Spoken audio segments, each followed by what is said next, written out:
Good morning, students. My name is Meetu Epho and I am a science teacher. I hope you all are keeping good and healthy, enjoying side by side obeying the lockdown periods. I know आप सभी घर पर बैठे बैठे bore हो रहे होंगे क्योंकि बच्चे स्कूल में ही पढ़ते लिखते हंसते खेलते अच्छे लगते हैं, लेकिन आपकी इसी बोर्डम को कम करने के लिए मैं यहाँ पर आपके सामने आई हूँ। मैं आज आपको बातों बातों में खेल खेल में कुछ टॉपिक्स साइंस के क्लास 9 के पहली चैप्टर से बताना चाहूँगी। Today I am going to tell you something about science, the first chapter, that is matter in our surroundings. In this topic we are going to see few more points. Number 1, what is matter? इस chapter को हिंदी में कहते हैं हमारे आसपास के पदार्थ। पहली बात हम इसमें कुछ चीजें देखेंगे। सबसे पहली बात हम देखेंगे कि पदार्थ क्या है, what is matter. Number 2, we'll talk about the physical properties of matter. हम देखेंगे कि पदार्थ के भौतिक गुण क्या है। तीसरी बात हम इसमें जानेंगे क्या पदार्थ एक अवस्था से अपना रूप बदल सकता है। We'll talk about the different states of matter. We will talk about the matter in our surroundings, यानी हमारे आसपास के पदार्थ। In this lesson, we'll talk about few things. Number 1, we'll talk about the matter. What is matter? Number 2, we'll talk about the physical properties of matter. Next, we'll be talking about the various states of matter. And then we'll talk about does the matter changes its state. हम इस part में देखेंगे कि पदार्थ क्या है, पदार्थ किसे कहते हैं। दूसरी बात हम देखेंगे पदार्थ के भौतिक गुण। तीसरी बात यहाँ पर हम देखेंगे क्या पदार्थ के कितने अवस्था होते हैं। एंड फाइनली हम देखेंगे कि क्या पदार्थ अपनी अवस्थाओं को यानी अपने रूप को बदल सकते हैं। Now will talk about the first thing, what is matter. हम देखेंगे कि पदार्थ क्या है। I just wanted to request you to have a look for a moment in your nearby surroundings. मैं आपसे ये कहना चाहूँगी आप इस वक्त बैठे बैठे अपने आसपास थोड़ी सी अपने नज़र को दौड़ाइए। आप क्या देख सकते हैं? What could you see? You may see few chairs, tables, television, maybe textbook, maybe table, maybe water inside your water bottle, animals, plants. Okay, so all these things, whatever you are seeing right now, इस वक्त आप अपने आसपास जो भी देख रहे हो, जिस वस्तु को भी देख रहे हो, उन सभी को हम पदार्थ कह सकते हैं। Even the water which we drink, जो जल हम पीते हैं, वो भी एक पदार्थ है। The air which we breathe in, जो वायु हम सांस लेते हैं, वो भी एक पदार्थ है। पेड़ पौधे, जीव जंतु सभी पदार्थ है। जितने भी नॉन लिविंग थिंग्स, निर्जीव वस्तुएं हमारे आसपास रखी हुई हैं, वे सभी पदार्थ है। यानी पदार्थ क्या है? इट्स नथिंग बट हमारे आसपास जो हमको दिखती हैं जितनी सारे चीजें, चाहे वो लिविंग बीइंग हो चाहे वो नॉन लिविंग बीइंग हो, उस सभी को हम पदार्थ कह सकते हैं। Which means whatever you are seeing in your surrounding, whether it may be a living things or the non-living things, the air we breathe in, the water we drink, the stone, the small sand particle, everything in this universe is considered to be matter. Now we'll talk about the physical properties of matter. पदार्थ के भौतिक गुण। So, talking about the physical properties of matter, initially we will see that matter is made up of small particles. जब हम पदार्थ के भौतिक गुण के बारे में बात करेंगे, सबसे पहली बात हम ये जानेंगे कि पदार्थ छोटे छोटे कणों से मिलकर बना है। आइए देखते हैं। मेरे पास में ये चौक है, आप देख सकते हैं कि मेरे हाथों में चौक है। इस चौक को, ये चौक का एक शेप है, इस चौक को अगर मैं तोड़ दूंगी तो ये छोटे छोटे टुकड़ों में टूट टूट जाता है। You can see a chalk in my hands. I have broken down into small pieces. If I crush this chalk into again finer particles, the smaller particles, इसको अगर इस चॉक को मैं आगे एकदम से क्रश करके एकदम पाउडर कर दूंगी तो ये मुझे छोटे छोटे कणों में नजर आएगा, इसके छोटे छोटे कण हो जाएंगे। तो हम देख सकते हैं कि पदार्थ कणों से मिलकर बना है। दूसरा हम देखेंगे, जैसे मान लीजिए मेरे पास यहाँ पे एक बिस्किट है, ये भी एक पदार्थ है। You know that it is a matter. इसको अगर हम पाउडर करेंगे तो आपको दिखेगा, देखिए मेरे हाथ में ये छोटे छोटे कण दिख रहे हैं, यानी ये इतना बड़ा सा बिस्किट जो ऐसे दिखता था, जब हमने इसको टुकड़ों में किया, जब हमने इसको अंत में देखा तो ये छोटे छोटे कणों से मिलके बना है। आप आए दिन देखते होंगे बाहर में इतने बड़े बड़े वृक्ष हैं। You can see so many big trees around you. ये बड़े बड़े वृक्ष वो भी एक पदार्थ है, जैसे मैंने अभी आपको बताया। उस वृक्ष को भी अगर हम काटेंगे टुकड़ों में अगेन और छोटे टुकड़ों में अगेन स्मॉलर पीसेस, जब हम देखते हैं जब 100 मशीन से जब उस पेड़ के तने को काटा जाता है तो 100 डस्ट निकलती है। उस पेड़ को जब मशीन से काटा जाता है तो उसमें बारीक बारीक भूसा निकलता है, लकड़ी का भूसा। यानी इतना बड़ा जो वृक्ष हम देख रहे थे वो भी बारीक कणों से, छोटे कणों से मिलके बना हुआ है। यानी हम कह सकते हैं कि पदार्थ कणों से मिलकर बना है, which means the matter is made up of small particles. Secondly, we'll talk about the second physical properties of matter, that is the matter have space between them. To say this, in order to see this, I'll display a very small activity in front of you so that you can understand better. You can see मैं इस glass में मैंने थोड़ा सा जल लिया। As already I told you, water is also a matter. जल भी एक पदार्थ है। अब इस जल में आप जल को देख सकते हो, इसका लेवल इतना ही है। मैंने लेवल इस पे मार्क किया है, देख लीजिए। This is the level of water. अब मैं क्या करूंगी, इस जल में दूसरे पदार्थ, यानी मेरे पास यहाँ पे सॉल्ट रखा हुआ है, नमक है। इस नमक को मैंने इस जल में डाल दिया, 1 चम्मच और एक दूसरा चम्मच, यानी जल एक पदार्थ है, नमक एक पदार्थ है। इसको मैंने इस जल में डाला और इसको घोलना शुरू किया। I am starting to mixing this salt into this water. What happens? You can see that slowly the salt will get dissolved into this water. ये नमक धीरे धीरे इस जल में घुल जाएगा।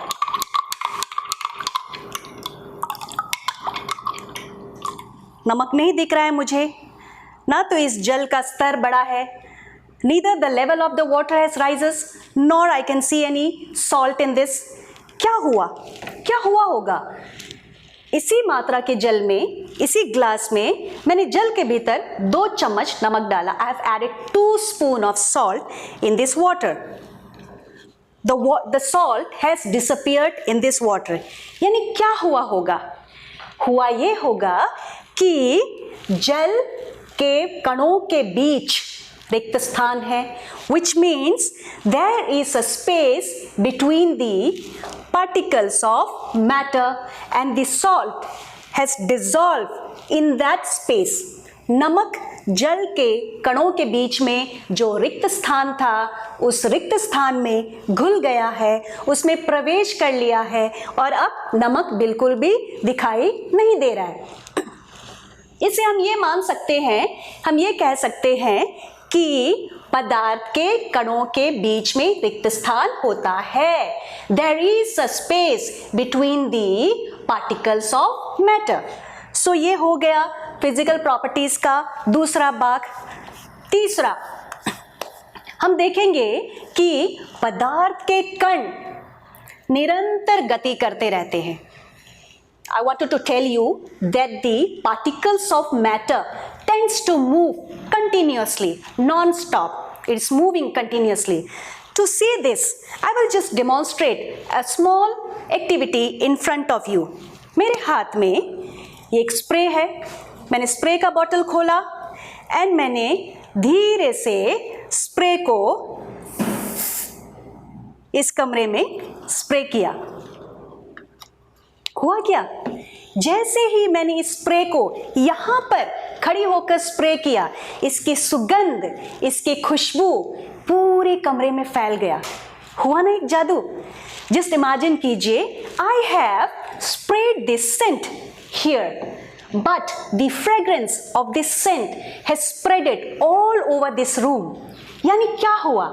हुआ ये कि पदार्थ के ये जो कण है ये यहां से गति करके कमरे में फैल गया और इसकी सुगंध भी पूरे कमरे में फैल गई, which means the particles of this matter, of this scent has moved and traveled in this throughout this room, and the scent, the fragrance has spread all over this room.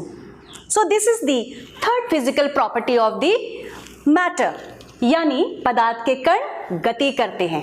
अभी मैं आपको और एक छोटी सी चीज दिखाना चाहूंगी। ये मेरे हाथों में क्या है? आई होप आप सभी ने पहचान लिया होगा, ये है इंसेंस स्टिक यानी अगरबत्ती। अच्छी महक आ रही है, लेकिन मुझे पता है कि इस कमरे में अगर दूर कोने पे कोई है तो उनको ये अगरबत्ती की खुशबू इस वक्त नहीं पहुंच रही होगी, लेकिन ये मुझे आ रही है। अब मैं क्या करूंगी? इस अगरबत्ती को जलाऊंगी। मैंने इस अगरबत्ती को जलाया। मैंने इस अगरबत्ती को जलाया।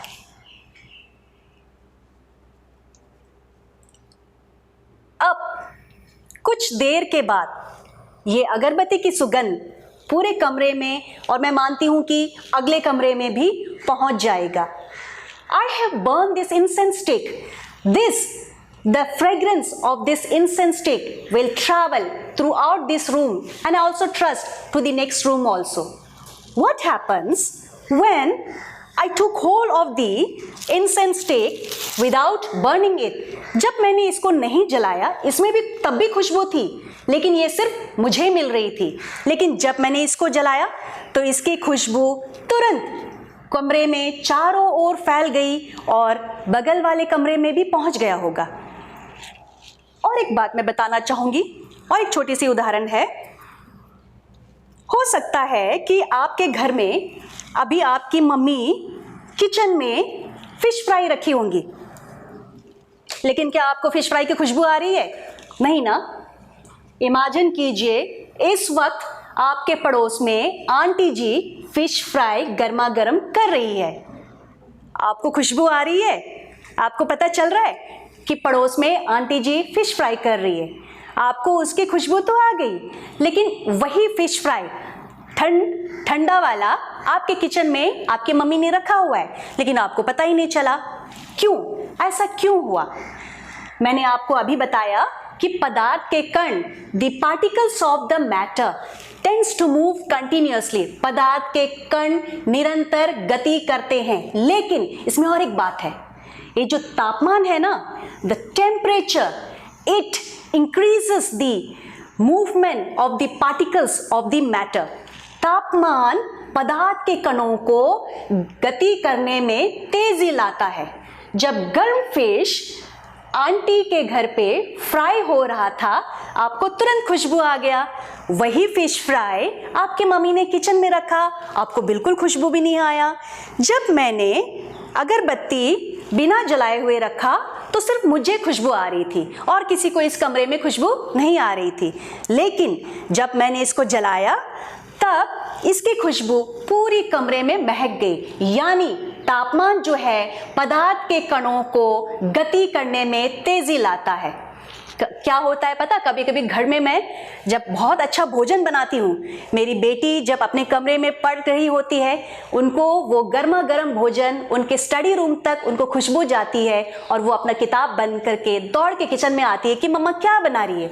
यही चीज़ मुझे विश्वास है कि आपने भी किया होगा। इसका कारण ये है कि तापमान जो है पदार्थ के कणों की गति में तेजी लाता है। बच्चों, किसी भी चीज को, आपके पढ़ाई चाहे कोई भी सब्जेक्ट हो, उसको सिर्फ किताबों तक सीमित मत रखिए। आपके जो पढ़ाई है, आपके जो नोट्स है, आपकी किताबों में जो लिखी हुई बातें हैं, उसको आप अपने डेली लाइफ के जो इंसिडेंट्स है उससे रिलेट कीजिए, जोड़ने की कोशिश कीजिए, तब आपको और अच्छी तरह से ये सारी बातें समझ में आ सकेंगी।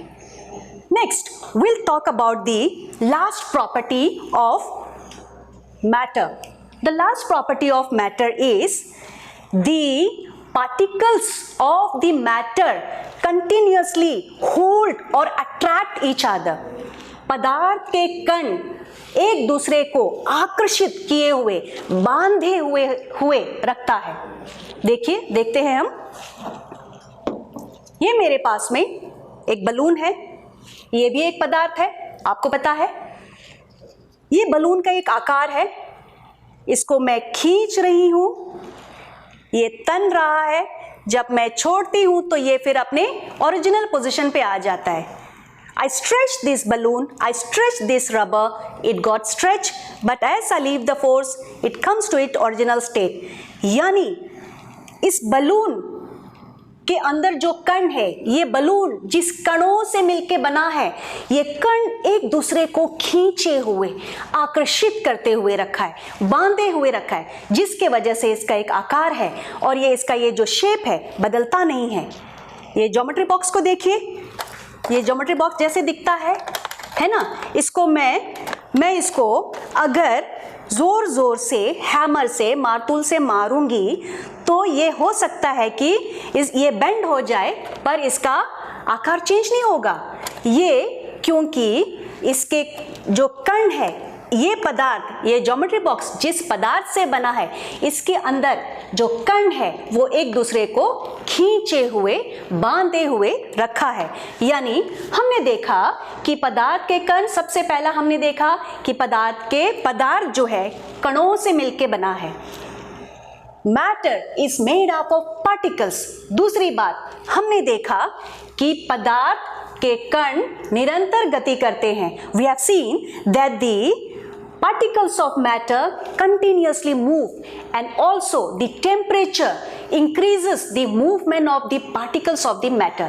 तापमान जो है पदार्थ के कणों को गति करने में तेजी लाता है। तीसरा हमने देखा कि पदार्थ के कणों के बीच में रिक्त स्थान होता है, कैसे नमक जो है जल में गायब हो गया, वो उसमें घुल गया, वो उसके रिक्त स्थान में प्रवेश कर लिया। लास्ट में हमने देखा कि पदार्थ के कण एक दूसरे को आकर्षित करते हैं, आकर्षित करके रखते हैं, जिसके वजह से उनका एक निश्चित रूप होता है। हम कितना भी उनको ताकत लगा ले, उसमें एनर्जी दे दे, लेकिन वो अपना रूप नहीं बदलता है।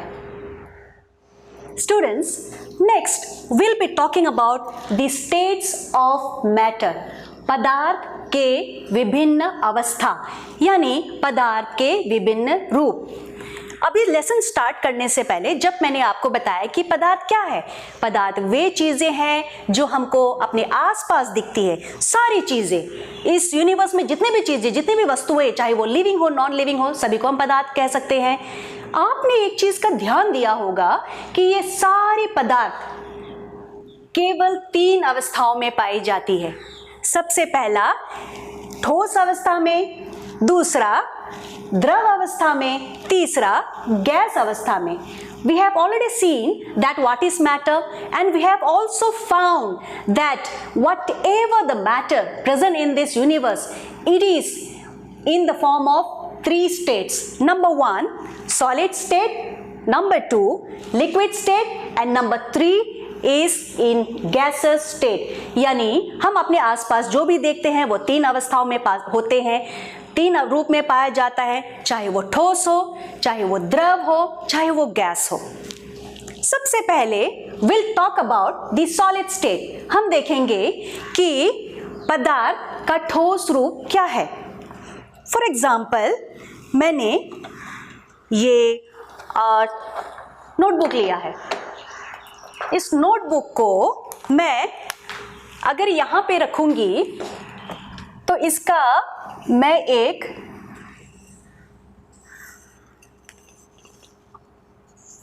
आकार बना सकती हूँ।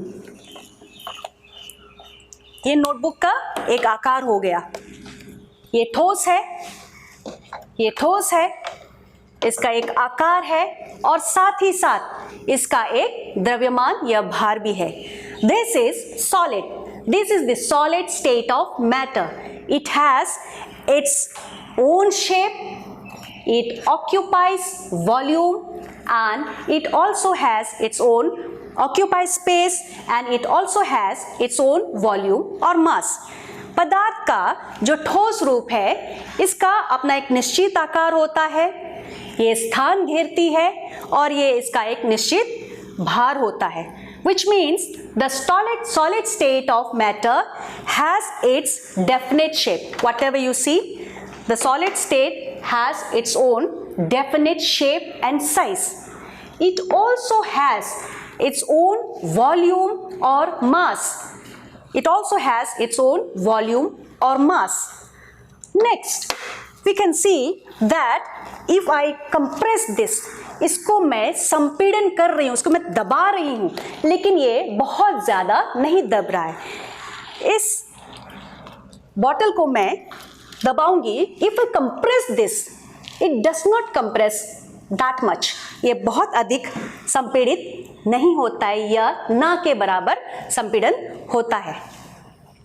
और तीसरा, हम अगर इसको बहुत अधिक इस पे ताकत लगाएंगे तो ये हो सकता है ये टूट जाए, पर ये ज्योमेट्री बॉक्स के जैसे ही दिखेगा, ये गोल नहीं हो जाएगा या ये एकदम से लंबा सा नहीं हो जाएगा, ये ऐसे ही दिखेगा। अधिक ताकत लगाने पे हम इसको अगर तोड़ देंगे तो ये टूटेगा पर इसका आकार नहीं बदलेगा, यानी ये दिस इज रिजिड, ये ठोस है, ये एकदम से सख्त है और ठोस है। इसका कारण ये है, इसको समझने के लिए मैं आपको दिखाना चाहूंगी the distribution of particles in the solid. ठोस में कण कैसे होते हैं? See, this is the particles of the matter. ये जो गोल गोल आपको दिख रही है ना, ये ठोस के कण हैं। ये ठोस के कण एक दूसरे से चिपके हुए हैं, एक दूसरे से जुड़े हुए हैं, और इसको हम जुड़े हुए रहने के कारण हम जब इस ज्योमेट्री बॉक्स को मैं जब दबा रही हूँ, संपीड़न करने की कोशिश कर रही हूँ, तो ये संपीड़न नहीं हो पाता है। It is very less compressibility. We can't compress it. That is just because of the arrangements of the particles of matter. ये चूंकि इसके भीतर जो कण है, हमने ऑलरेडी देखा जब मैंने आपको बिस्किट दिखाया था तोड़ के, जब मैंने आपको चॉक पाउडर करके दिखाया था, तो हमने देखा कि पदार्थ कणों से मिलकर बना हुआ है। जब ये कण एक दूसरे से सटे हुए हैं, चिपके हुए हैं, तो ये कैसे और संपीड़ित होगा? तो इसका ये जो डिस्ट्रीब्यूशन पैटर्न है, इसका ये जो कणों का अरेंजमेंट है, यही चीज है जो किसी पदार्थ को, किसी वस्तु को ठोस बनाता है। The arrangement of the particles in the matter makes the particle whether it is a solid, liquid और gas. So this is the formation of or the distribution of particles in the solid. Next, we'll talk about the second state of matter, that is liquid. अब हम पदार्थ के दूसरे स्थिति या दूसरी अवस्था या दूसरा रूप के बारे में बात करेंगे, वो है द्रव। वो है द्रव। आपके घर पे जल होगा, आपके घर पे जूसेस होंगे, आपके घर पे कोल्ड ड्रिंक्स होंगे, आपके घर पे दूध होगा, कुकिंग ऑयल होंगे, ये सभी पदार्थ का द्रव रूप है। The cooking oil, the water, the cold drinks, the milk, whatever you are having in your home, that is the liquid form of or liquid state of matter. Now, if we see the liquid state of matter, यहाँ पे हम देख रहे हैं कि ये जल glass में है तो इसका आकार ग्लास के जैसे है। इसी जल को अगर मैं एक कटोरे में डालूंगी तो ये जल का आकार कटोरा जैसा हो जाएगा। And if I pour this water in a plate, it will take the form of the shape of plate. अब ये जल मेरे बॉटल में है, देखिए आपको दिख रहा है, यहाँ तक है, ये जल बॉटल का रूप लिया हुआ है, यानी द्रव है। पदार्थ का जो द्रव अवस्था है इसका कोई निश्चित आकार नहीं होता है, परंतु इसका निश्चित द्रव्यमान या भार होता है। इतना ही जल को अगर मैं कटोरे में लूंगी तब भी जल का मात्रा इतना ही होगा, अगर प्लेट में डालूंगी तब भी इतना ही होगा। इसकी मात्रा में कोई अंतर नहीं होगा, परंतु इसका आकार बदल जाएगा। The liquid state of matter does not have the fixed particular shape. It takes the shape of the container in whichever it is being kept, but the mass or the volume remains the same. जल को जब हम संपीड़न करेंगे तो ये थोड़ा बहुत संपीड़ित हो सकता है। अगर इस जल को मैं फ्लोर पे डालूंगी, अगर मैं इसको बहाऊंगी तो क्या होगा? जल पूरे फर्श पे बहने लगेगा। The water will flow on the tiles. Why? Because it will not remain as the shape of this glass, you know, this is not in the shape of this glass. जब मैं फ्लोर पे डालूंगी तो वो बहेगा, slope के अनुसार वो बहेगा और उसका शेप बिगड़ जाएगा। परंतु इस सॉलिड का शेप नहीं बिगड़ा था, लेकिन इसका शेप बिगड़ेगा, इसीलिए इसको तरल या फ्लूइड कहते हैं। इस चीज को समझने के लिए मैं आपको दिखाना चाहूंगी दूसरी वाली ये photo. This is the arrangement of the particles of liquid. आप देख सकते हैं ये सॉलिड का था, वो लिक्विड का है। अंतर आप देख सकते हैं, देखिए कितना अंतर है। क्या अंतर दिख रहा है आपको? आपको दिख रहा होगा कि सॉलिड में कण जो है एक दूसरे से चिपके हुए हैं, एकदम टाइट है, लेकिन लिक्विड में आप देख सकते हैं कणों के बीच में रिक्त स्थान है, एक दूसरे से चिपके हुए नहीं हैं और ये एक दूसरे से दूर दूर है। इसके कण एक दूसरे को इसके मुकाबले ज्यादा आकर्षित नहीं कर पा रहे हैं, इसीलिए जल को थोड़ा बहुत संपीड़न किया जाता है। ठीक है, तो जब हमने स्टार्टिंग में देखा था इस एक्टिविटी में, जब मैंने जल में नमक डाला था, नमक गायब हो गया। अब आपको समझ में आ रहा होगा वो नमक कहाँ गया। नमक दरअसल यहाँ जल के जो कणों के बीच में रिक्त स्थान है, इस रिक्त स्थान में जाकर मिल गया, जिसके वजह से हमें नमक नजर नहीं आ रहा था। This is just because the space between the particles of the matter. So that is why liquid is in the form of liquid, just because of the arrangement of the particles of matter. In the liquid you can see they are loosely packed. There is a space, more space in comparison to the solid state, and the forces between the particles is also lesser than the solid one. जैसा हमने देखा था, इसको हम तोड़ने की कोशिश कर रही है, टूटा नहीं है क्योंकि ये टाइटली पैक्ड है। देखिए टाइटली पैक्ड है, लेकिन जल के भीतर मैं अपना उंगली डाल सकती हूँ। देखिए जल के भीतर मैंने अपना उंगली डाल दिया, परंतु इसके भीतर मैं अपना उंगली नहीं डाल रही हूँ। ये इसलिए डाल पा रही हूँ क्योंकि ये लूजली पैक्ड है, इसके कण के भीतर जगह है, इसलिए मेरी उंगली जा रही है। लेकिन इसका जो कण है, ठोस का जो कण है, ये एकदम सटा हुआ है, जिसके वजह से मेरी उंगली इसके अंदर नहीं घुस रही है, दब नहीं रही है। Students, now we'll be talking about the gas state of matter, पदार्थ का गैसीय अवस्था। बच्चों को बलून बहुत पसंद है। देखिए मेरे हाथ में एक बलून है, इसके अंदर क्या है? इसके अंदर में वायु है, इसके अंदर में गैस भरा हुआ है।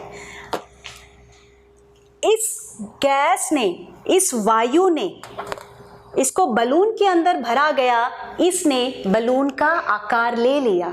जैसा हमने देखा जल को ग्लास में डाला गया तो इसने ग्लास का आकार ले लिया।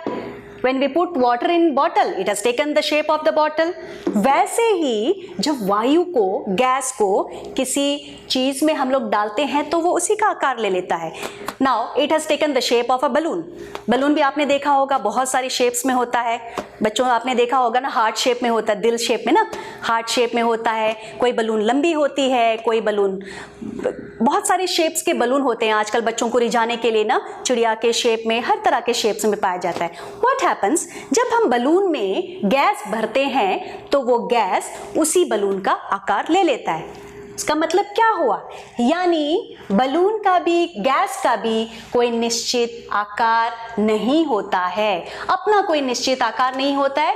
उसको जिसमें रखा जाता है वह उसी चीज का आकार ले लेता है. जल के जैसे ही है. Okay, we have seen that the gas also does not have its definite shape and size, but it takes the shape of the container in whichever it is being kept. To understand this more, one more thing, इस balloon को मैं, देखो मैं भी इसको ऐसे compress कर पा रही हूँ, है ना, लेकिन जब मैं इसको कंप्रेस करने की कोशिश कर रही थी बिल्कुल कंप्रेस नहीं हो रहा है, संपीड़न बिल्कुल नहीं हो रहा है. लेकिन ये कंप्रेस हो रहा है, और ज्यादा कंप्रेस करूंगी तो नतीजा पता है ना क्या होगा, डूम. तो इसको मैं आसानी से कंप्रेस कर पा रही हूं. इसको समझने के लिए आपको मैं ये वाली फोटो दिखाना चाहूंगी. आप देखिए इसमें क्या होता है.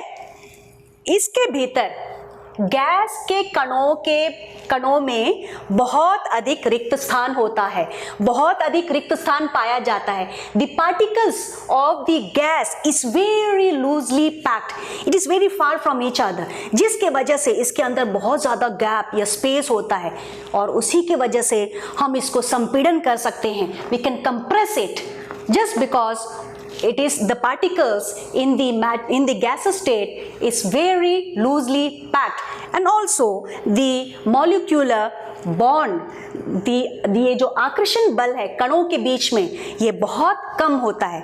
तो अगर हम लोग कंपेयर करेंगे तो आप देख सकते हैं सॉलिड स्टेट में देखिए कण एकदम सटे हुए हैं, चिपके हुए हैं, इसके बीच का रिक्त स्थान बहुत कम है, और इसके भीतर बहुत ज्यादा आकर्षण बल है, जिसके वजह से कोई पदार्थ ठोस का रूप लेता है और वो ठोस जैसे होता है. उसकी नेचर ठोस जैसे होती है, सख्त होती है, कंप्रेस बिल्कुल नहीं होता है. नेक्स्ट अगर हम कंपेयर करेंगे तो देखेंगे ये द्रव अवस्था है. This is the liquid state where the particles are loosely packed. It has more space in comparison to the solid one. The bonding between the two particle is very less. That is why it can be compressed more than the solid form. And the final one, the gaseous state, where the particles are very loosely packed. It has much more intra-particular space. The space between these particles is very much, and it is very loosely packed. That is the reason why we can compress it very easily. इसको हम बहुत आसानी से संपीड़न कर सकते हैं. So, बच्चों, आपने अभी पदार्थ के 3 अवस्थाओं को देखा है, ठोस अवस्था, द्रव्य अवस्था और गैसीय अवस्था. The arrangement of the particles in the matter makes the matter in the form of solid, liquid or gas. Students, finally we will see that can the states of matter be changed? हम देखेंगे अभी क्या पदार्थ अपनी अवस्थाओं को यानी अपने रूप को क्या बदल सकता है. हमने देखा 3 रूप होते हैं पदार्थ के, एक है ठोस, दूसरा है द्रव, तीसरा है gas, solid, liquid and gas.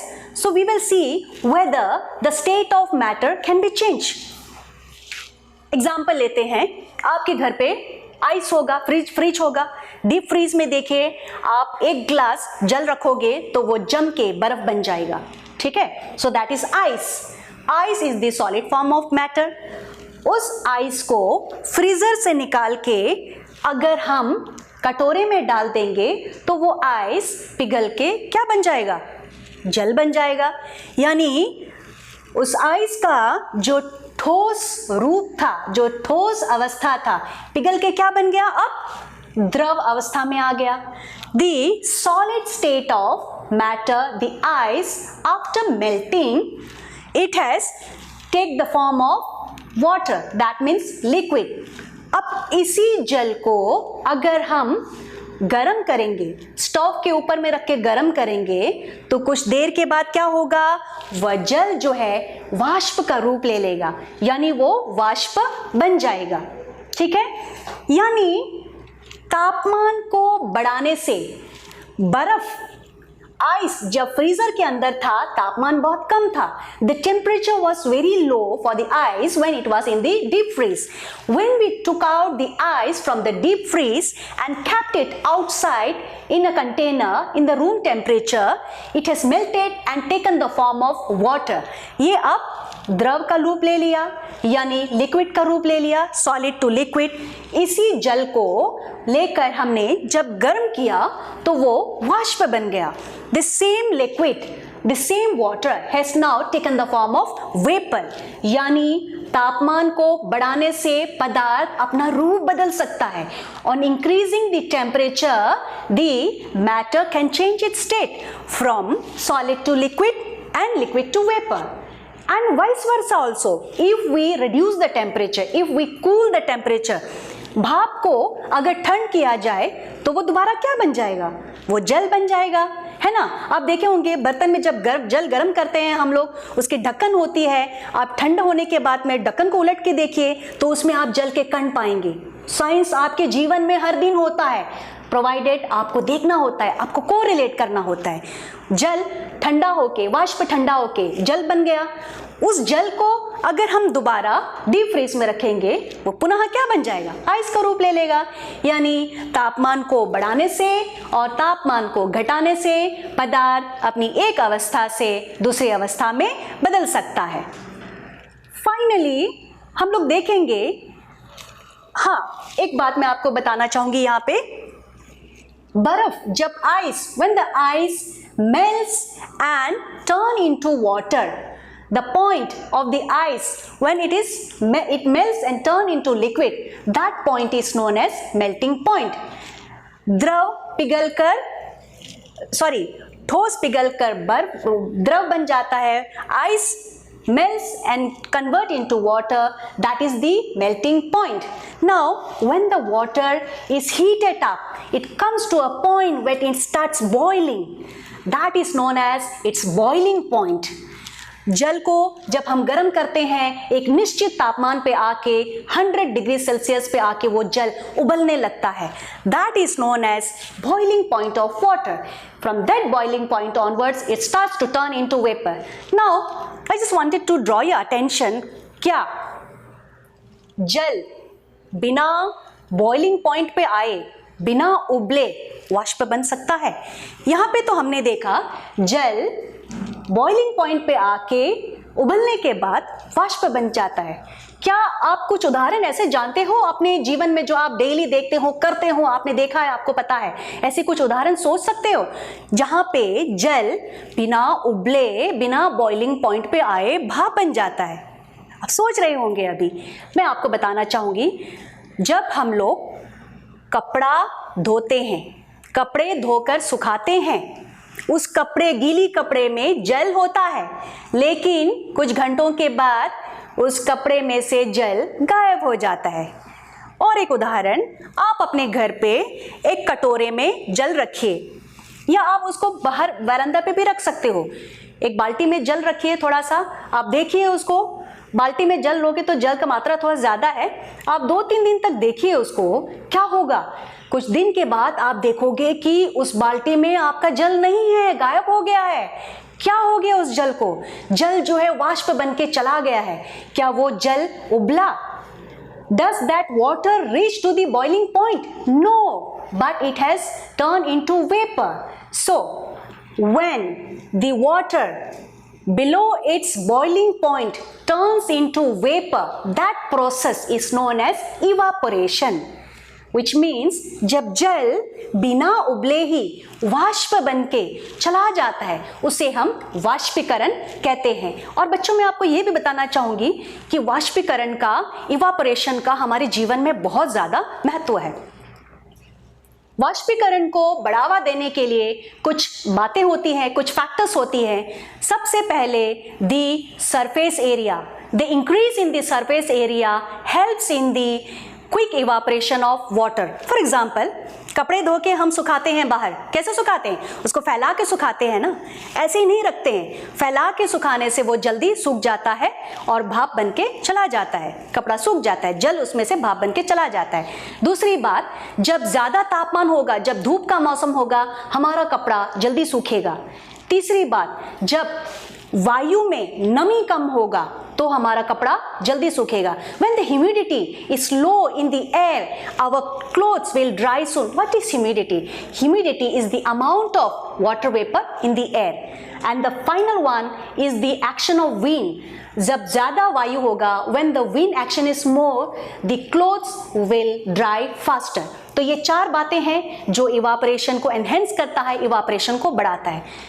सबसे लास्ट में आपको इस पार्ट में बताना चाहूंगी कि कैसे इवापोरेशन माहौल में शीतलता लाती है। How does evaporation cools the atmosphere?